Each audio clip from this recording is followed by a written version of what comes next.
Hi everyone, welcome to Y scholar. तो GATE बहुत नज़दीक है, तो गेट का कुछ श्योर शॉर्ट टॉपिक जो जूलॉजी और गेट एक्सेल और बीटी दोनों में पूछा जाता है। तो सेम एक उसी रिगार्डिंग एक टॉपिक है हार्डी-विनबर्ग प्रिंसिपल, जो कि बहुत कॉमन टॉपिक है, पर उससे जो क्वेश्चन है कैसे क्वेश्चन पूछा जाता है, तो इस वीडियो में मैं उसको ही डिस्कस करूँगा along with some important point that you should remember before appearing for the exam. आपको ये जो पोर्शन है इससे डेफिनेटली एक क्वेश्चन, ये 1 मार्क का, या आपका लक अगर अच्छा होगा तो 2 मार्क्स का डेफिनेट क्वेश्चन बनता है इस चीज़ से। तो चलिए शुरू करते हैं। हार्डी-विनबर्ग प्रिंसिपल को पहले 2 लाइन में समझते हैं and then we'll move forward to pre IQ। तो पहले देखिए हार्डी-विनबर्ग क्या है। सीधी भाषा में एक ही चीज़ है कि allele and the genotype frequency do not change over the course of many generation. तो इसके लिए कुछ कुछ क्राइटेरिया है हार्डी-विनबर्ग इक्विलिब्रियम को फॉलो करने के लिए कोई भी पॉपुलेशन को। तो it is a part of population genetics. तो जो कंडीशंस हैं उससे एक बहुत अच्छा MSQ टाइप क्वेश्चन बन सकता है। MSQ टाइप क्वेश्चन डायरेक्टली इससे पूछा जा सकता है, इसलिए मैं फिर से एक बार रिवाइज करा रहा हूँ आप लोगों को, एक बार देख लीजिए। तो पहला पॉइंट है, तो there is a no new mutation, कोई म्यूटेशन नहीं होगा। जेनेटिक ड्रिफ्ट मतलब जो पॉपुलेशन होगा उसमें जो एलील फ्रीक्वेंसी है वो कांस्टेंट रहेगा। This equilibrium is due to this no genetic drift, उसके साथ साथ no migration, no natural selection, and one of the most crucial thing is random mating और ब्रीडिंग। जो मीटिंग होगा दैट विल बी रैंडम, ना कि आपका सिलेक्टिव ब्रीडिंग होगा। तो ये जो 5 पॉइंट हैं, ये 5 पॉइंट बहुत बहुत ज़्यादा इंपॉर्टेंट है। जैसे मैंने फिर से बता रहा हूँ, एक MSQ यहाँ से डेफिनेटली बन पाएगा, बना ही बहुत सारे क्वेश्चन एग्जाम्स हैं उसमें पूछा गया कुछ सवाल हैं ये। तो आप एक बार इसको ज़रूर से ज़रूर देख के जाइए एग्ज़ाम से पहले। नेक्स्ट इज़ पॉपुलेशन जेनेटिक्स में जो चीज़ आता है पहले, that is determination of allele frequency and genotype frequency. इसका एक ये जो फार्मूला है ये काइंड ऑफ ब्रॉड फार्मूला है, इससे CSR में भी क्वेश्चन पूछा जाता है। तो एक छोटा सा एग्जाम्पल लेके ये एलील और जीनोटाइप फ्रीक्वेंसी को देखते हैं। पहले आपको समझना पड़ेगा एलील क्या होता है, जीनोटाइप क्या आता है। तो अब जीनोटाइप मतलब कोई भी एक जो आपका डेफिनेट फिनोटाइप है, जैसे ये ग्रीन फ्रॉग, इसके लिए जीन रिस्पॉन्सिबल है, so that is designated as a genotype. तो जीनोटाइप है GG। 64 डार्क ग्रीन फ्रॉग है 100 फ्रॉग का एक पॉपुलेशन में। 32 medium green frog, genotype capital G small g, heterozygous हैं ये, और बाकी ये दोनों होमोजाइगस हैं। अब देखिए ये हेटेरो है और ये होमो है। अब देखिए एलील फ्रीक्वेंसी मतलब ये कैपिटल G एक एलील है, स्मॉल g एक एलील है। हम लोग सब जानते हैं कि एक आता है मदर से, एक आता है फादर से। सपोज़ ये इसका जो इनहेरिटेंस पैटर्न है ये ऐसा है, रैंडम, ये मान लीजिए, ये बहुत नॉर्मल है। तो जो एलील है ये कैपिटल G, ये small g, this are known as allele. अब एलील फ्रीक्वेंसी कैसे डिटरमाइन करेंगे आप? तो आप देखिए ये फार्मूला बेस्ड, इसको हम कंसेप्चुअली भी कर सकते हैं। पहला चीज़ आपको पता होना चाहिए number of copies of that specific allele in a population. जैसे ये G स्मॉल g का जीनोटाइप जो एलील फ्रीक्वेंसी है उसको डिटरमाइन करना है। तो देखिए ये जो हेटेरोजाइगस हैं उसमें स्मॉल g है, तो 32 इसलिए ऐड किया गया। उसके साथ साथ ये जो दो जो एलील हैं उसके लिए 2 × 4 क्यों?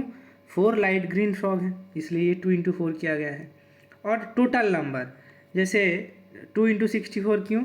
ये जो कैपिटल G है और ये 2 हैं, same 2 × 32 capital G small g के लिए, 2 × 4 कैपिटल G स्मॉल g के लिए। सेम अगर कैपिटल G के लिए कोई डिटरमाइन करने के लिए पूछे तो आप सिंपली क्या करना, 64 × 2 प्लस ये 32 ऐड होगा। क्योंकि 32 क्यों एक बार ऐड हो रहा है?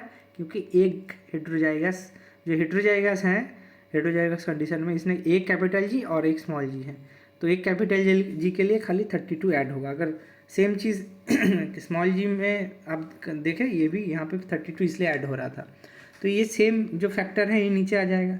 तो आप ऐसे इसका एलील फ्रीक्वेंसी डिटरमाइन कर पाएंगे। अगर सेम चीज़ आपको जीनोटाइप फ्रीक्वेंसी डिटरमाइन करने के लिए बोला है तो ये बहुत आसान है। यहाँ पे 4 बताया गया, टोटल 100 है, तो 4/100, तो 4% इज दैट जीनोटाइप फ्रीक्वेंसी। तो लाइट ग्रीन फ्रॉग का जीनोटाइप फ्रीक्वेंसी है 4%। ये बहुत आसान है। ऐसे कैपिटल G और कैपिटल G का फ्रीक्वेंसी डिटरमाइन करने के लिए बोले तो 64/100 दैट इज 64%, है ना। तो ये रहा आपका जीनोटाइप फ्रीक्वेंसी डिटरमाइन करने का प्रोसेस। ये बहुत आसान है, पर एलील फ्रीक्वेंसी कभी कभी ये डायरेक्ट फार्मूला बेस्ड CSR में पूछा गया है, पर हार्डी-विनबर्ग बेस्ड जो एलील फ्रीक्वेंसी डिटर्मिनेशन है उसको हम लोग देखेंगे। तो पहले हार्डी-विनबर्ग इक्वेशन को हम लोग स्टडी करते हैं।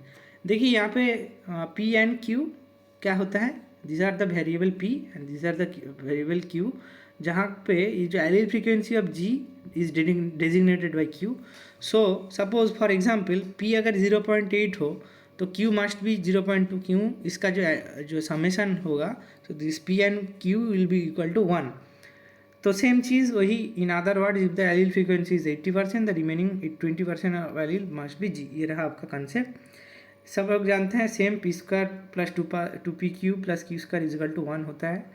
अब यहाँ पे जो मैंडेटरी चीज़ आपको याद रखना है कि P² जो है that is genotype frequency. Genotype में क्या है, कैपिटल G स्मॉल g। कोई भी अगर जीनोटाइप हो, सपोज कैपिटल ए, आप सपोज इसको मानते हैं, ये है कैपिटल A, ये है स्मॉल a, ये this are the genotype.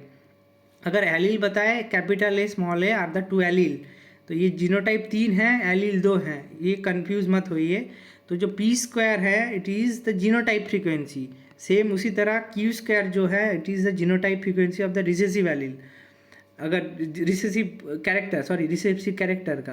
And 2PQ is the heterozygous जो फ्रीक्वेंसी है कैपिटल G स्मॉल g का इसका। तो सेम तरह इससे ही आप डिटरमाइन कर पाएंगे बहुत आराम से, जैसे ये पनेट स्क्वायर से डिटरमाइन किया गया है। जैसे जी का जीनोटाइप क्या होगा, 0.64%, मतलब 64%, 64 कैसे, कैपिटल G वही P² निकाल के, P का फ्रीक्वेंसी है 0.8 है ना, तो P² ये है एलील फ्रीक्वेंसी, कैपिटल G का एलील फ्रीक्वेंसी और आपका स्मॉल g का एलील फ्रीक्वेंसी क्या होगा, देन Q से डिटरमाइन होगा 1 minus 0.8 that is will be 0.2। ऐसे करके आप डिटरमाइन कर पाएंगे। देखिए सेम चीज़ बताया गया है। तो ये रहा मोटा मोटी कॉन्सेप्ट। इसको जब आप और प्रैक्टिस करेंगे तब और आसान होगा। तो हम लोग प्रीवियस ईयर क्वेश्चन चलिए डिस्कशन करना शुरू करते हैं।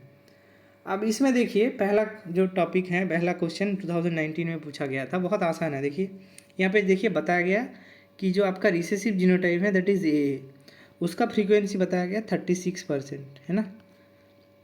तो मैंने क्या बोला, ये जो Q² है this is the genotype frequency, तो Q² इज़ 36%, मतलब 36/100। तो क्या हुआ आंसर 0.36। तो Q कितना होगा 0.36 का रूट 0.6। हम लोग जानते हैं P plus Q is equal to 1, then P is equal to 1 minus 0.6 that will be 0.4। तो यहाँ पे बताया गया, देखिए consider the fact that this population is in Hardy Weinberg equilibrium, frequency of heterozygous allele. तो क्या है 2PQ डिटरमाइन करना पड़ेगा। यही तो था हेटेरोजाइगस का फ्रीक्वेंसी, यही तो था हेटेरोजाइगस का frequency. This was the heterozygous, ये दोनों होमोजाइगस था। 2PQ का फ्रीक्वेंसी डिटरमाइन करना पड़ेगा, that is the capital A small a। ये जो जीनोटाइप है इसका फ्रीक्वेंसी डिटरमाइन करना पड़ेगा। Simply 2 × 0.4 × 0.6 that will B 0.48। तो बहुत आसान कैलकुलेशन है, कुछ कैलकुलेटर भी नहीं चाहिए, तो आंसर होगा 0.48। मैंने क्या किया, Q² निकाला, Q निकाला, P तो ऐसे ही 1 से माइनस करेंगे, कोई भी वैल्यू आएगा तो डिटरमाइन करने के लिए 1 से माइनस कर दीजिए। एंड 2PQ क्यों निकाला मैंने, ये हेटेरोजाइगस एलील का पूछा है, ठीक है। अब हेटेरोजाइगस का फ्रीक्वेंसी पूछा गया है तो you have to determine this 2PQ। ये रहा आपका जीनोटाइप का फ्रीक्वेंसी, ये एलील का फ्रीक्वेंसी, एलील है Q small, capital A small a, ये दो एलील ही तो हैं, ये P से रिप्रेजेंट, ये Q से रिप्रेजेंट, तो heterozygous will be 2PQ, capital A small a का। आई बात समझ में, ये रहा आपका आंसर। नेक्स्ट 2020 का question, in Drosophila the red I phenotype capital W is dominant over small w, recessive I that is white, है ना, ये रेड ये वाइट। आप देखिए क्या पूछा, in a mixed population of red and white eye flies 10,000 individuals 3,600 flies is white eye। तो ये जो रिसेसिव है इसका पॉपुलेशन कितना है, capital W small w that is 3600। तो इसका परसेंटेज क्या होगा, आराम से स्मॉल w 36%।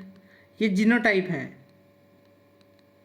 तो कैसे डिटरमाइन करेंगे? जीनोटाइप मतलब क्यू स्क्वायर, ये रिसेसिव है इसलिए मैंने इसको लिखा क्यू स्क्वायर। अब देखिए, अब एलील फ्रीक्वेंसी कैसे निकल डिटरमाइन करेंगे? वही सेम 0.36 का रूट करेंगे तो 0.6, ये रहा एलील फ्रीक्वेंसी ऑफ क्यू। अब देखिए पी कितना होगा? क्या होगा? 0.6 0.4, 0.6 0.4 होगा, तो 0.4 will be the frequency of allele frequency of capital P. और ये जो आपका रेड आई फिनोटाइप है इस कैपिटल डब्ल्यू का, इसका जो एलील फ्रीक्वेंसी है दैट इज़ 0.4। अब यहाँ पे सेम चीज़ बताया गया, देखिए हेट्रोजाइगस, मैं क्या बोला आपको? हेट्रोजाइगस मतलब 2pq। सेम देखिए, सेम डेटा 0.48 भी इसका आंसर होगा, पर परसेंटेज पूछा है तो देखिए 0.6 इंटू 0.4 दैट विल बी 0.48। अब परसेंटेज में कीजिए 48%, तो यहाँ पे 48% होगा। 2020 2019 आप आराम से देख पाएंगे, क्यों मैं इसको इंपॉर्टेंट बता रहा हूँ, आपके सामने ही एविडेंस है। डायरेक्ट क्वेश्चन देखिए, वैल्यू भी नहीं चेंज किया है, खाली कुछ कैरेक्टर का चेंज किया है बस, और कुछ नहीं। नेक्स्ट थिंग, हार्डविन 2021 में पूछा गया, Hardy Weinberg principle, two allele A and capital A and small A, allele frequency A is 0.6, genetic frequency of A. तो एलील फ्रीक्वेंसी 0.6 मतलब इसको पी मानता हूँ, तो क्यू होगा 0.4, and genetic frequency of 2 capital A small A heterozygous के लिए 2pq करना पड़ेगा। सेम देखिए 48 0.48, कैलकुलेशन भी नहीं करना पड़ेगा, डायरेक्ट आप देख के भी आंसर बता पाएंगे। देखिए कितना रिपीटेशन है, 29 में पूछा, 20 में पूछा, 21 में पूछा है। अब रिसेंट 2023 में एक क्वेश्चन पूछा गया, देखिए यहाँ पे पूछा गया है थोड़ा सा डेटा सेम 36, 48 और 1000, यही डेटा रिपीट होता है, यही डेटा गेट का फेवरेट है, क्योंकि इसके लिए उतना डिफिकल्ट कैलकुलेशन नहीं करना पड़ता है, इसलिए ये डेटा रिपीट होता है। तो यहाँ पे बताया गया है, in the same population the remaining dog were white colour with genotype capital small B, based on this data the frequency of allele small B. अब कुछ नहीं करना है, अब पी देख पाते हैं, क्यू निकालना है ना, इस रिसेसिव एलील का फ्रीक्वेंसी निकालना है, तो कुछ नहीं करना है। अब देखिए वही पी स्क्वायर 36%, वो 36/100 और 0.36, तो पी हो गया आपका √0.36 मतलब 0.6, तो क्यू होगा 1 - 0.6 दैट इज 0.4। तो यही पूछा है देखिए बी का, ये तो और आसान है, तो ये 0.4 आंसर हो जाएगा आपका। कितना आसान है देखिए, ये जो 0.6 ये कितना बार रिपीट हुआ, देखिए 0.4 0.6 कितना बार रिपीट हुआ। आप आराम से इसको देख पाएंगे कि ये जो डेटा है, डेटा को भी चेंज नहीं किया जाता, एज इट इज़ पूछ लिया जाता है। नेक्स्ट 2018 में एक क्वेश्चन पूछा गया, देखिए ये थोड़ा हटके क्वेश्चन था, इसको थोड़ा आप कैलकुलेटर से करना पड़ेगा। तो इसका जो आंसर है देखिए कैसे निकालेंगे, क्वेश्चन को समझे, सेम चीज़ पूछा गया थोड़ा घुमा के और कुछ नहीं। ऐसा क्वेश्चन 2024 में एक्सपेक्टेड है कि एक बार पूछ लिया जाएगा।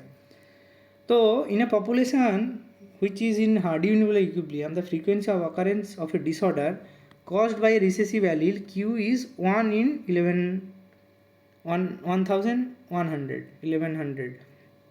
तो एलील फ्रीक्वेंसी Q का एलील फ्रीक्वेंसी बताया, तो एलील फ्रीक्वेंसी जो है आपका देखिए यहाँ पे बताया गया। तो जो आप देखिए ये जो रिसेसिव एलील फ्रीक्वेंसी है इसका, अब ऑकरेंस ऑफ डिसऑर्डर आप इसको कैसे डिटरमाइन करेंगे, देखिए तो 1 in 1100 है ना, तो ये जो वैल्यू है ना, ये this is the value of Q square, तो ये जीनोटाइप का है। अब क्या करेंगे, क्यू का कैसे निकालेंगे, √1/1100। तो इसको जब करेंगे आपके पास आंसर आएगा 0.03। कैलकुलेटर गेट प्रोवाइड करता है, आप करके एक बार देखना। तो पी होगा क्या, 1 - 0.03, तो आंसर होगा 0.9। तो यहाँ पे पूछा है हेट्रोजाइगस का, सेम चीज़ 2pq करना पड़ेगा, 2 × 0.96 × 0.03, आंसर आएगा आपका 0.058, जो लाई कर रहा है इसके बीच में। तो ये है इसका आंसर, आपका इधर उधर होता है 0.59 कर देते हैं तब भी ये आंसर आएगा। कैसे डिटरमाइन किया मैंने फिर से बता रहा हूँ, यहाँ पे पूछा गया है the frequency of occurrence of disorder cause by recessive allele Q is 1 in 1100। मैं फिर से बता रहा हूँ, यहाँ पे एलील फ्रीक्वेंसी नहीं बताया गया, यहाँ पे जीनोटाइप फ्रीक्वेंसी बताया गया है। That is this is a value of Q square 1 in 1100। तो आपको क्यू निकालना पड़ेगा। जैसे यहाँ पे मैंने हर एक में दिखाया आपको, हमने क्यू निकाला है। तो यहाँ पे जितने भी जगह दिया है, खाली एक को छोड़ के यहाँ पे देखिए एलिलिक फ्रीक्वेंसी ऑफ ए 0.6। तो आप अगर थोड़ा अंदाज़ा लगा पाते हैं कि आप जब देखेंगे ये जो एलील फ्रीक्वेंसी है, एलील फ्रीक्वेंसी हमेशा ये पॉइंट में आएगा, है ना। ये एलील फ्रीक्वेंसी हमेशा पॉइंट में आएगा। तो अब पॉइंट में अगर देखते हैं तो ये रहा आपका एलील फ्रीक्वेंसी, यहाँ पे डिटरमाइन किया हमने।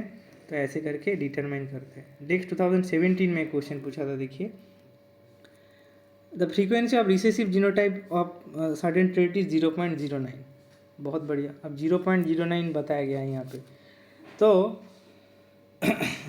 जो आप क्या करेंगे, इसको आप आराम से देखिए कि the frequency of A recessive genotype of a certain trait is 0.09। बहुत बढ़िया। अब क्या करना है, यहाँ पे क्या पूछा गया है कि the percentage of individual with heterozygous genotype is. अब इसके लिए सिंपली आप इसको थोड़ा सा अगर देखेंगे तो आपका जो आंसर होगा that is Q square is 0.09। तो क्यू विल बी 0.3। तो आपका जो P होगा, P प्लस क्यू हम लोग जानते हैं 1, तो P होगा 1 माइनस 0.3, दैट विल बी 0.7। अब सेम से हेटेरो जाएगा इसका, 2PQ निकाल लीजिए इसका, 2 इंटू 0.7 इंटू 0.3। तो आंसर आ गया आपका 0.42। परसेंटेज में पूछा है तो 42% विल बी द आंसर। ये सिंपल सा क्वेश्चन यहाँ पे बताया, जीनोटाइप बताया गया। देखिए क्यू स्क्वायर बताया गया है। तो जीनोटाइप हमेशा याद रखेंगे क्यू स्क्वायर से, एंड एलील फ्रीक्वेंसी जब यहाँ पे फिर से मैं बता रहा हूँ, जीनोटाइप फ्रीक्वेंसी हमेशा क्यू स्क्वायर व पी स्क्वायर स्क्वायर के हिसाब से आएगा। जो एलील फ्रीक्वेंसी कैसे डिटरमाइन करेंगे, सिंपली वही आप रूट कर दीजिए, और जो एलील फ्रीक्वेंसी होगा हमेशा ये पॉइंट में दिखेगा आपको, ना कि परसेंटेज में।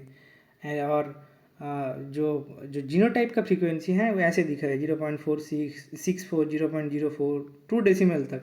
ये एक ट्रिक है, मान सकते हैं। अब अगर वैल्यू चेंज होता है it can vary, but this is the trick and you can follow this to determine, to isolate. आप अगर कंफ्यूज हो जाते हैं तो यू कैन डू दिस। तो ये रहा कुछ क्वेश्चन जो मैंने करा दिया, बहुत इंपॉर्टेंट है। P plus Q equal to 1, P square plus 2PQ equal to 1, and P square Q square और 2PQ क्या है। हमेशा देखिए ये हेटेरोजाइगस का ही फ्रीक्वेंसी पूछा जाता है हमेशा, हेटेरोजाइगस जीनोटाइप। यहाँ पे देखिए, यहाँ पे हेटेरोजाइगस, तो हेटेरोजाइगस इज 2PQ। हम ऑलवेज रिमेम्बर, ये रेयरली पूछा गया था फ्रीक्वेंसी ऑफ बी एलील, पर हमेशा हेटेरोजाइगस ही पूछा जाता है। ये देखिए capital A small A, so it is also heterozygous allele. तो thank you for watching this video. तब तक के लिए बने रहिए, और नेक्स्ट आने वाले वीडियो में और कुछ इंपॉर्टेंट टॉपिक्स हम लोग डिस्कस करेंगे। तब तक के लिए thank you and keep watching bio scholar.